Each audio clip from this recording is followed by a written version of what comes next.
अस्सलाम वालेकुम, आप देख रहे हैं RNN न्यूज और मैं हूं नाइला भट्टी। शामिल करते हैं आज की अहम खबरें। बहावलपुर से अपडेट करें। अली इमरान फराई की रिपोर्ट के मुताबिक बहावलपुर में सॉफ्टवेयर टेक्नोलॉजी पार्क की सॉफ्ट लॉन्चिंग की तकरीब मुनक्किद हुई, जिसमें कोर कमांडर बहावलपुर ने खसूसी शिरकत की।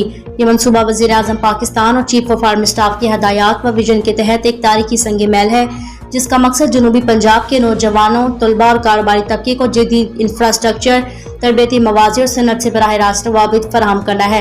ये इकदाम न सिर्फ IT और फ्री लांसिंग के शोबे को फरोग देगा, बल्कि मकामी सतह पर तरबियत और रोजगार के वसी मौके भी पैदा करेगा। तकरीब से खिताब करते हुए कोर कमांडर बहावलपुर ने कहा, ये मंसूबा खित्ते की समाजी व माशी तरक्की में कलीदी किरदार अदा करेगा। उन्होंने इस आज़म का अदा किया कि पाकिस्तान आर्मी कौमी तरक्की के हर मुस्बत इकदाम में भरपूर मुआवरत फराहम करती रहेगी, बिलखसूस ऐसे मंसूबों में जो नौजवानों को बाइख्तियार बनाने और मुल्क को टेक्नोलॉजी के मैदान में खुद कफील करने का जरिया बने। अवाम बहावलपुर ने इस मंसूबे को जबरदस्त सराहते हुए कहा कि नौजवानों के लिए रोजगार, तरबियत और कारोबार के नए दरवाजे खोलने की तरफ एक इंतहाई खुशाइन कदम है। तकरीब में अकेडमिया, तलबा, सरकारी व निजी इदारों के नुमाइंदगान, मुख्तलिफ शोबाए जिंदगी से ताल्लुक रखने वाले मुअज़्ज़िज़ शख्सियात ने बड़ी तादाद में शिरकत की। अब तक के लिए इतना ही। मजीद खबरों और अपडेट से बाखबर रहने के लिए देखते रहें RNN न्यूज।